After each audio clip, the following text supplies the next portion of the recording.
Licence लेके वही तरीक़ाकार इस्तेमाल कर रही हैं, और जो इलीगल एप्लीकेशन है उनका भी तरीका वारदात दोनों का सेम ही है। मैंने अपनी मिसेज़ का नंबर नहीं दिया, मेरी मिसेज़ का नंबर इनके पास कैसे गया, मेरे बॉस का नंबर मैंने इनको नहीं दिया, वो फिर कहाँ से आया? इसका मतलब ये है कि उन्होंने मेरा तमाम डेटा चोरी किया है। पाकिस्तान में मौजूद काली भेड़ें इनका साथ दे रही हैं, नंगी तस्वीरें बनाकर वो उसको वायरल की जाती है। 13 अफराद पाकिस्तान में ऐसे हैं जिनमें 5 ख़वातीन हैं जिन्होंने सुसाइड कर लिया। ये लोन कंपनियां कोई नहीं है, ये टोटल फ्रॉड है। वो इतना कि वो ट्रैप के अंदर बंदे को ले आते हैं, इस तरह का उसको डिप्रेशन का शिकार कर देते हैं कि मैं खुद ये सुसाइड का मेरा ज़हन बन गया था, मैं बिल्कुल डिप्रेशन में चला गया। नाज़रीन, कल रावलपिंडी में एक नहायत ही अफसोसनाक वाक़या पेश आया। 2 बच्चों का बाप जिसने एक सोशल मीडिया ऐप से लोन लिया और लोन जो है अदा नहीं कर सका, जिसकी वजह से दिल बर्दाश्ता होकर उसने ख़ुदकशी कर ली। इसी सिलसिले में हमारे साथ मौजूद हैं चौधरी इमरान साहब, और ये उसी लोन ऐप के जो मुतासर भी हैं, और इनसे बात करेंगे कि किस तरह इनके साथ ये सारा वाक़या पेश आया और किस तरह इन्होंने जो है इसका डट कर मुकाबला किया और आज हज़ारों नहीं लाखों इंसानों का भला हुआ। अच्छा इमरान भाई, सबसे पहले ये बताइएगा कि ये किस तरह सारा वाक़या पेश आया, आपने किस लोन ऐप से जो कर्ज़ा लिया था वो किस तरह ये सारा वक़ूआ हुआ? जी, ये कोविड के दिन चल रहे थे उन दिनों, और उन दिनों लॉकडाउन होने की वजह से लोग अपने घरों में कैद थे और उनका सोर्स ऑफ इनकम था कोई नहीं, और हम भी ऐसे बैठे थे। बैठे बैठे सोशल मीडिया के ऊपर बहुत सारे इनके ऐड आना शुरू हो गए मुख्तलिफ़ कंपनियों के कि जी आप हमसे 25,000 का 50,000 का लोन आप हमसे लें 3 माह के लिए, 6 माह के लिए, 1 साल के लिए। जब उसके ऊपर ड्यूरेशन टाइम इतना देखा, और पैसों का हर बंदे को ज़रूरत होती है, और उसके ऊपर जनाब वो पुरकशिश किस्म के इश्तिहारात देकर लोग जनाब फ़ौरन इन एप्लीकेशन को डाउनलोड करने लग जाते हैं। ऐसे मैंने भी डाउनलोड कर ली, और जब जनाब वो अकाउंट जनरेट करने का वक्त आया तो कहते जी आप अपने मोबाइल की एक्सेस दें। मैंने अपने मोबाइल की एक्सेस दे दी। उसके बाद उन्होंने कहा जी आप अपने 2 कोई फ्रेंड के नंबर जो ना वो गारंटी के तौर पे दे दें। हमने वो भी दे दिए, और ये सिलसिला प्रोसेस जब कंप्लीट हो गया, CNIC का फ्रंट बैक, अपनी सेल्फी, ये तमाम डॉक्यूमेंट उनके पास जब चले गए हैं, तो उसके बाद वो सिनेरियो चेंज हो गया। वो जो पहले एडवर्टाइजमेंट पे बता रहे थे कि 90 दिन का और 160 दिन का और जनाब 365 दिन का, तो वो आ गया लिखा हुआ कि जनाब आपको जनाब 3500 रुपये हम दे रहे हैं, और वो भी सिर्फ 7 दिन के लिए। तो अप्लाई कितने किए थे आपने? मैंने 50,000 रुपये अप्लाई किए, तो उन्होंने जो मेरा वॉलेट अकाउंट लिया था उस अकाउंट में मुझे जो पैसे रिसीव होते हैं वो होते हैं 3500 रुपये। अच्छा, मैं अब सोचूं कि ये 3500 रुपया मैं अपनी ज़रूरत पूरी करने के लिए इस्तेमाल करूं। उसके ऊपर लिखा रहा था कि जी आपने रिटर्न बैक जो है वो 7,000 रुपये वापस करना है। तो मैं ये सोचूं कि मैं ये 6 दिन अपने ऊपर पैसे इस्तेमाल करूं, या इसके ऊपर मज़ीद जो इंटरेस्ट लग के डबल करके इनको वापस करना है कि वो पैसे इकट्ठे करूं। लॉकडाउन में पैसे थे नहीं, किसी के पास भी पैसे नहीं थे, तो वो तो पैसे मैंने अपनी ज़रूरत पूरी करने के लिए इस्तेमाल कर लिए। वक्त गुजरने के साथ जैसे टाइम पूरा होता है तो छठे दिन मुझे एजेंट की कॉल आती है। वो कहता है जी आपका आज लास्ट डे है, आपने जनाब हमारे पैसे वापस करने हैं 7,000 रुपये, और आप 12 बजे से पहले ये पैसे वापस कर दें। मैंने कहा बेजन मैंने 90 दिन के लिए आपसे लोन लिया था, 90 दिन अभी आपके बहुत दूर है। नहीं जी, आपने ठीक तरीके से पढ़ा नहीं था कि वो 7 दिन का। कहते हैं जी आपके तमाम कॉन्टैक्ट लिस्ट हमारे पास मौजूद है, आपके जनाब गैलरी की एक्सेस भी हमारे पास थी, आपका तमाम डेटा हमारे पास है, आपका CNIC हमारे पास है, आपके ख़िलाफ़ कानूनी कार्रवाई भी हो सकती है, और आप जो है ना आपका CNIC ब्लॉक कर देंगे, आपका जनाब हम जो है ना वो पासपोर्ट ब्लॉक करवा देंगे, और फिर आपको पुलिस भी आएगी, आपके ऊपर FIR दर्ज हो जाएगी, आप फौरी तौर पे हमारे पैसे वापस कर दें। कितने पैसे मांग रहे थे 7 दिन के बाद रिटर्न जब करने थे आपने? कितना वो ऊपर सूद ले रहे थे? अच्छा, इसके ऊपर बताते हैं कि मैंने जब इनकी टर्म एंड कंडीशन पढ़ी तो उसके ऊपर लिखा हुआ था कि इंटरेस्ट जो है वो 0.03% है, और जनाब हमारे जो सर्विस फ़ीस है और वो सर्विस फ़ीस जो है और ये इंटरेस्ट जो है एनुअल के हिसाब से 24% है। एनुअल अगर इनका 24% है तो आपका जो डेज 7 दिन है तो 1% भी नहीं बनता।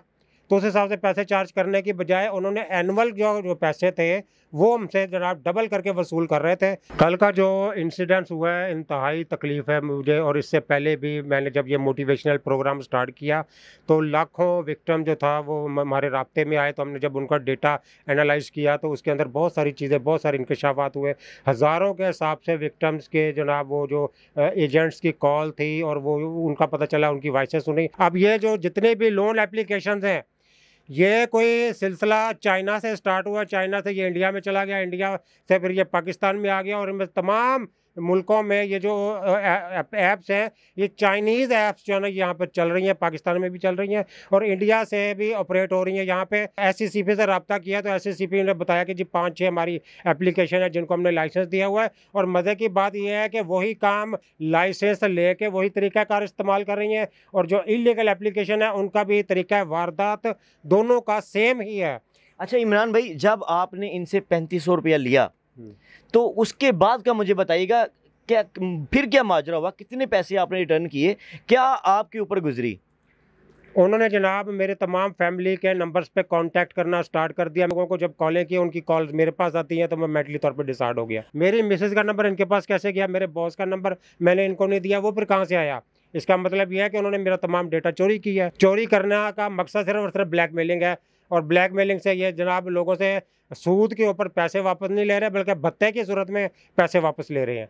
और दूसरी बात यह है कि सबसे बड़ी कि ये जितनी भी लोन एप्लीकेशन पाकिस्तान में इस वक्त वर्क कर रही हैं, ये सारों का तरीका वारदात एक ही है कि सिर्फ और सिर्फ सबसे पहले लोगों का मोबाइल का पर्सनल डेटा जो उसकी ज़ाती मलकियत होता है, उनको अख्तियार नहीं होता, वो कोई भी दूसरा सेकंड मैन वो आपका मोबाइल इस्तेमाल नहीं कर सकता, देख नहीं सकता। लेकिन ये इस सदी का जदीद दौर का सबसे जदीद तरीन, पाकिस्तान के अलावा पूरी दुनिया में ये स्कैम चल रहा है। इस वक्त अरबों खरबों जनाब इस वक्त इन्वेस्ट हुआ है और खरबों के हिसाब से ये पैसा पाकिस्तान से चोरी होकर वो अपने मुल्कों में, दूसरे मुल्कों में मनी लॉन्ड्रिंग के ज़रिए वो पैसा यहाँ से बाहर जा रहा है। और इसमें पाकिस्तान में मौजूद काली भेड़ें इनका साथ दे रही हैं। लोग खुदकुशियां कर रहे हैं। मेरे तमाम अदारों से, चीफ जस्टिस ऑफ पाकिस्तान से मैं गुजारिश करता हूं कि इसके ऊपर एक भरपूर किस्म की इन्वेस्टिगेशन रखें कि हमारी कौन सी काली भेड़ें इनका साथ दे रही हैं, किस तरह लोगों का वीक पॉइंट अपने हाथ में लेके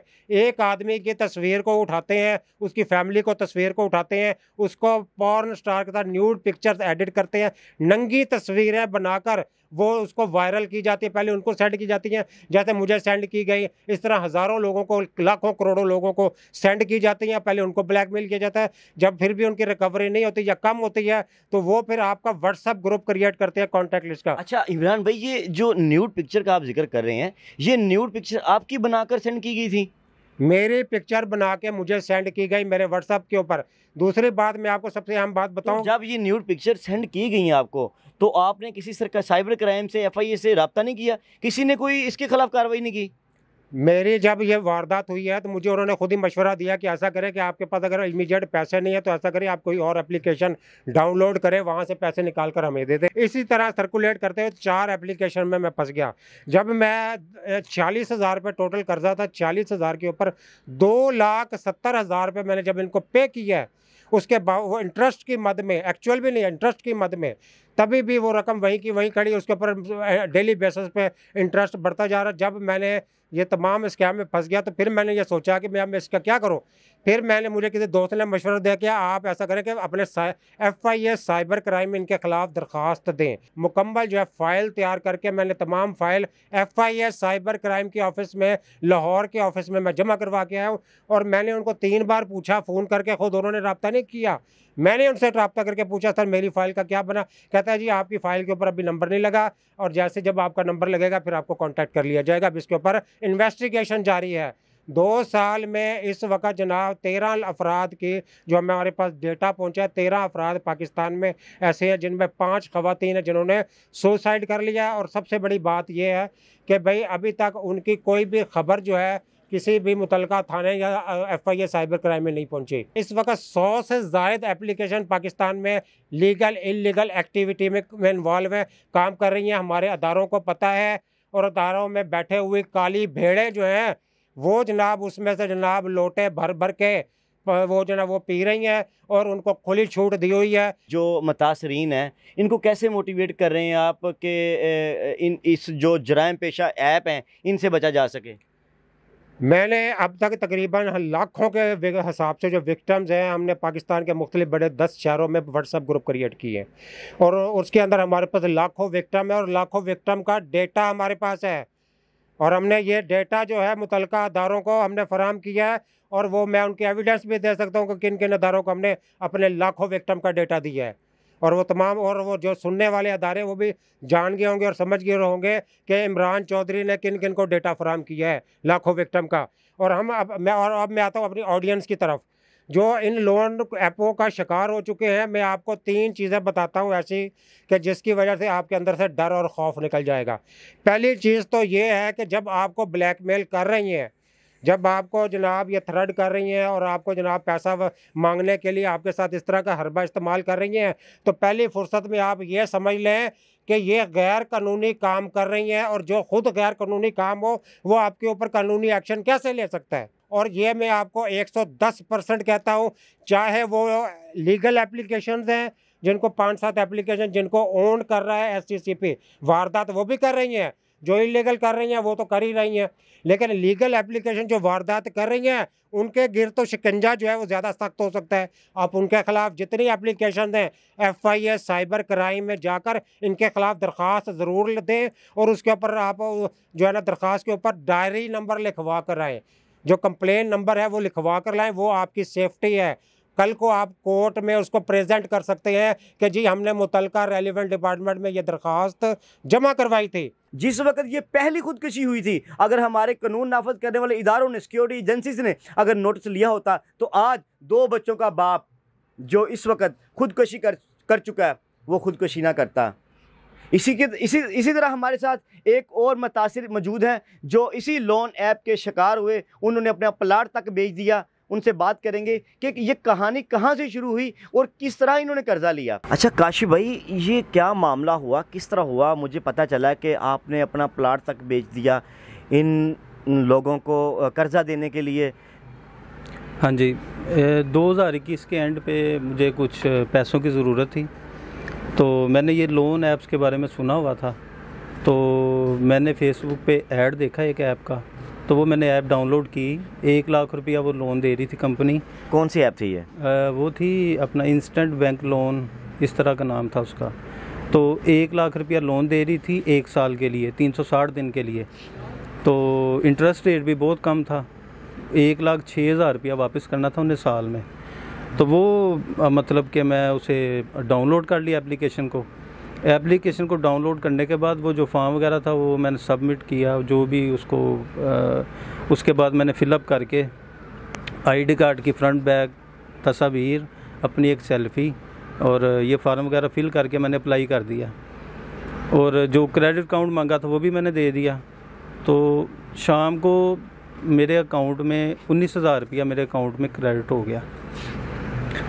मैंने जब उसकी डिटेल चेक की तो वो लोन कंपनी की तरफ से आया था। मैंने वो लोन ऐप को ओपन किया और मैंने देखा, मैंने तो 1 लाख रुपए के लिए अप्लाई किया, जबकि 19,000 रुपया आया। उसकी डिटेल में नीचे लिखा था कि रीपेमेंट डेट 1 हफ्ते बाद थी, मतलब कि जिस दिन मुझे वो 19,000 वसूल हुआ है, मकसद 1 हफ्ते बाद आपने पे करने हैं। नहीं, वो रीपेमेंट डेट को मैं ये समझाऊं कि जो 1 लाख में से इन्होंने ना फर्दर आगे भी इंस्टॉलमेंट में मुझे 1 लाख रुपया पूरा करके देना है, कि रीपेमेंट डेट का मैं मतलब ये समझा था कि ये हफ्ते बाद ये दोबारा किस्त देंगे। वो 36,000 रुपया अमाउंट लिखी हुई थी। अच्छा, वो मैंने 19,000 रुपया मैंने यूज़ कर लिया। दिन गुजरते गए और मुझे 5वें-6ठे दिन कॉल आ गई। उन्होंने कहा जी आपकी इस तरह रीपेमेंट डेट है, तो आपको रिमाइंड करवाना था कि मतलब कि कल आपकी रीपेमेंट डेट है। मैंने कहा जी मुझे याद है। 7वें दिन मुझे सुबह तकरीबन 11 बजे कॉल आती है और वो मुझे कहते हैं जी आपने मतलब आज 1 बजे तक अपनी पेमेंट जमा करवानी है। मैं जब उनकी बात सुनी तो मैंने उन्हें कहा जी आज तो मतलब कि मैंने 1 लाख रुपए के लिए अप्लाई किया था, मुझे 19,000 रुपया रिसीव हुआ है। तो उन्होंने कहा रिसीव आपको 19,000 हुआ है, पहला लोन आपको इतना ही मिलना था, ये जो अगले लोन आपको मिलेंगे वो इंक्रीज़ होते जाएंगे, आपने ये 36,000 रुपया 1 बजे तक ये जमा करवाना है। मैं उनकी बात सुन के परेशान हो गया। मैंने उनसे कहा कि मैंने कहा तो 36,000 नहीं जमा करवाना, 7 दिन के लिए कौन मतलब कि आपको 100% इंटरेस्ट दे के 36,000 रुपया वापस करे। मैंने कहा मुझे 19,000 रिसीव हुआ, वो मेरे पास पड़ा है, वो मैं आपको वापस रिटर्न कर देता हूँ, मैंने नहीं लोन लेना।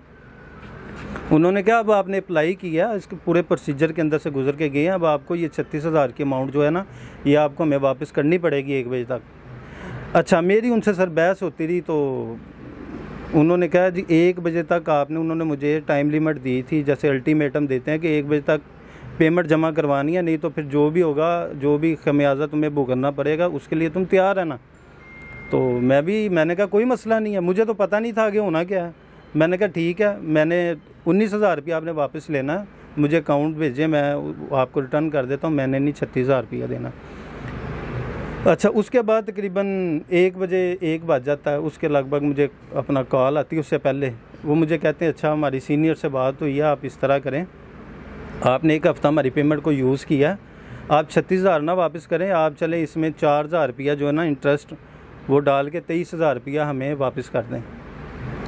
तो मैंने कहा, मैं उनसे ना मतलब कि मेरी डील हुई 23,000 की। उन्होंने, मेरे रिलेटिव हैं मेरे मामू, उन्हें कॉल की, तो उनकी मुझे कॉल आई, उन्होंने मुझे कहा कि इस तरह तुमने किसी लोन कंपनी से मतलब कि लोन लिया हुआ।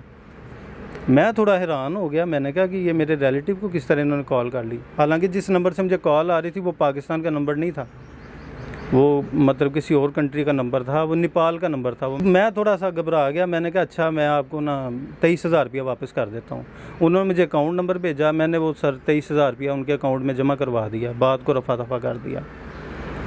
अच्छा, फिर टाइम गुजरता गया, मैं रिलैक्स हो गया, मैंने कहा मैं तौबा की, मैंने कहा कि दोबारा नहीं मैं इस तरफ मतलब कि अप्लाई करना या जो भी है। 4 बजे मुझे दोबारा कॉल आती है, एक उनकी फ़ीमेल, उनके कोई मुलाजमा थी, उसने कहा जी आपने लोन लिया है, 5 बजे तक हमारा ऑफिस टाइम है, अभी तक आपने पेमेंट क्यों नहीं की। मैंने उन्हें सारी मतलब सूरत हाल बताई, मैंने कहा इस तरह ये चीज़ें जो भी थी, इतना मुझे लोन मिला, फिर आपके नुमाइंदे से मैं कहा मेरी दोपहर में बात हुई है, उनको मैंने पेमेंट भी कर दी है। उन्होंने कहा कि किसको पेमेंट आपने कर दिया। मैंने उन्हें सारा स्क्रीनशॉट वगैरह हर चीज़ उस मैडम को भेजी, उसकी मुझे रिंग बैक आई दोबारा। उन्होंने कहा ये तो हमारा अकाउंट ही नहीं है जिसमें आपने पेमेंट की है। मकसद के ये सारे फ्रॉडिये जो हैं मिले हुए हैं, ये लोन कंपनियां कोई नहीं है, ये टोटल फ्रॉड है। वो इतना कि वो ट्रैप के अंदर बंदे को ले आते हैं, इस तरह का उसको डिप्रेशन का शिकार कर देते हैं। और वो ये चीज़ मतलब मुझे पता ना, मेरे साथ तो बीती है, मैं तो इस नौबत पे यहाँ तक आ गया था कि मैं खुद ये सुसाइड का मेरा ज़हन बन गया था। मुझे इतना ज़्यादा मेंटली तौर पे इन्होंने टॉर्चर कर रहे थे, मैं बिल्कुल डिप्रेशन में चला गया। और एक वक्त इस तरह का आया कि मैं दरियाए चनाब के पुल के ऊपर खड़ा हुआ था, और बिलीव करें कि मुझे अपनी जान की फ़िक्र नहीं थी, मैंने छलांग लगा लेनी थी। मेरी सिर्फ एक चीज़ मेरे जहन में आ रही थी कि अगर मैंने खुदकुशी कर भी ली तो इन लोगों ने बाद में किसी पे यकीन नहीं करना, क्योंकि इनका तो वाली वारस कोई है नहीं है, इनको किसी से कोई गर्ज नहीं है। इन्होंने कहना हमें पैसे दो। जी बिल्कुल, ये बहुत एक सोचने वाली बात थी कि हमारे पाकिस्तान के जो नौजवान हैं जिन्होंने ये लोन ऐप से कर्ज़ा लिया हुआ है, उनके लिए भी ये सोचने वाली बात है।